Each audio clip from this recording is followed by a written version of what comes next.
Hello everyone, আসসালামু আলাইকুম। কেমন আছেন সবাই? সবথেকে সহজ এবং খুব মজার একটি ডেজার্ট নিয়ে চলে আসলাম। খুবই কম উপকরণ দিয়ে কিন্তু এই ডেজার্টটা তৈরি করা যায়। আর এখানে হচ্ছে 1 কাপ সাবুদানা নিয়েছি, দেখতেই পাচ্ছেন। 1 কাপ সাবুদানা নিয়ে আজকে এই সাবুদানা দিয়েই হচ্ছে ডেজার্ট রান্না করব। সাবুদানাটা দেখতে পরিষ্কার হলেও সাবুদানার মধ্যে কিন্তু অনেক ময়লা থাকে। তো আমি এটা একটা ছাঁকনির সাহায্যে ধুয়ে নিয়েছি। আর এখানে দিয়ে দিলাম 1 লিটার লিকুইড দুধ। সম্পূর্ণ দেখার অনুরোধ রইল। আর আমার ভিডিওটি যদি ভালো লেগে থাকে লাইক কমেন্টস দিয়ে পাশে থাকবেন। আর বেশি ভালো লেগে থাকলে চ্যানেলটি সাবস্ক্রাইব করতে ভুলবেন না। দুধ হাঁড়িতে দেওয়ার পরে এর মধ্যে 1 চিমটি লবণ, 3টা এলাচ আর 2 টুকরো দারচিনি দিয়ে দিয়েছি।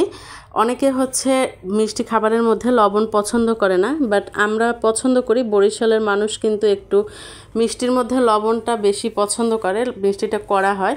আর এখানে হচ্ছে আমি লাল চিনি খাই যেহেতু, তো লাল চিনির মধ্যে কিন্তু অনেক ময়লা থাকে। আপনারা দেখতে পাচ্ছেন যে বাটির নিচে কিন্তু অনেক ময়লা জমা হয়ে গেছে, বালু, নানান রকমের ময়লা। তো একটু সাবধানে যখন লাল চিনিটা খাবেন গুলিয়ে তারপর হচ্ছে একটা ছাঁকনির সাহায্যে ছেঁকে দুধের মধ্যে বা যে কোনো শরবত বানান, যাই বানান না কেন তার মধ্যে দিয়ে দিবেন। তো এখন চিনি দেওয়ার পরে সুন্দর করে একটা নেড়ে চেড়ে দুধের সাথে অ্যাডজাস্ট করে নিচ্ছি। এর মধ্যে দিয়ে দিব এখন হচ্ছে সাবুদানা, ধুয়ে রাখা যে সাবুদানাটা সেটা দিয়ে দিয়েছি। ধোয়ার কারণে একটু ফুলে উঠেছে। তো সাবুদানাটা সাথে সাথে দিলে হবে কি যে একসাথে দুধের সাথেই রান্না কমপ্লিট হয়ে যাবে, তা না হলে গলবে না। সাবুদানাটা যতক্ষণে পানির মতো স্বচ্ছ না হয়ে যায় ততক্ষণ পর্যন্ত আমাদের দুধের মধ্যে এরকম নেড়ে চেড়ে দিতে হবে। আর যারা মিষ্টি পছন্দ করেন তারা আরেকটু মিষ্টি বাড়িয়ে দিতে পারেন। 1 লিটার দুধে আমি হাফ কাপ পরিমাণে চিনি দিয়েছি, কারণ আমি বাসায় চিনিটা একটু কম খাই। তো আপনারা যারা বেশি পছন্দ করেন তারা একটু চিনিটা বেশি দিতে পারেন।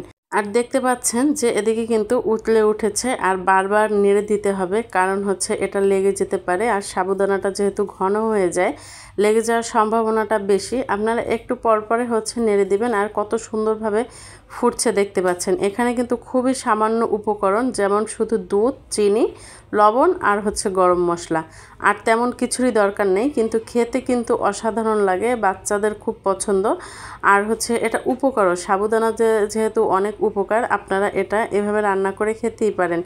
যাদের দিবেন সে খুব পছন্দ করবে। তো তুলে উঠানোর আগে কিন্তু আমি এই যে 1 চামচ ঘি দিয়ে দিয়েছি। ঘিটা দেয়া মাস্ট বি, মানে খেতে ভালো লাগে মুখে।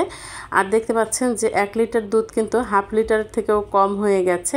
আর কালারটা কিন্তু হলুদ বর্ণ ধারণ করছে। একবারে লাস্টে ঘি দিলে হয় কি ঘ্রাণটা খুব সুন্দর আসে আর মুখেও ভালো লাগে খেতে। এখন আমি একটা বাটিতে তুলে নিব। ঘি দেওয়ার পরে কিন্তু হালকা লো আঁচে আমি রেখে দিয়েছিলাম, যার কারণে হচ্ছে ঘিটা একবার গলে সব জায়গায় মিশে গেছে।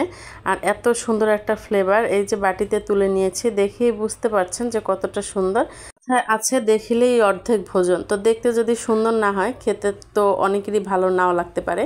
তো একটু উপরে ডেকোরেশন করে দিচ্ছি। আর বাসায় যেহেতু আমার হাজব্যান্ড খুব পছন্দ করে বাদামের ডেজার্ট হোক যাই হোক না কেন, ও বাদামটা খুব পছন্দ করে, আমার মেয়েও খুব পছন্দ করে। তো এজন্য হচ্ছে আমি এখানে কাজু, কিশমিশ আর হচ্ছে কাঠবাদাম দিয়ে একটু ডেকোরেশন করে দিলাম, যাতে ওরা দেখেই খেতে যায় এজন্য। তো আমার ভিডিওটি যদি ভালো লেগে থাকে অবশ্যই লাইক কমেন্টস দিয়ে পাশে থাকবেন। আল্লাহ হাফেজ।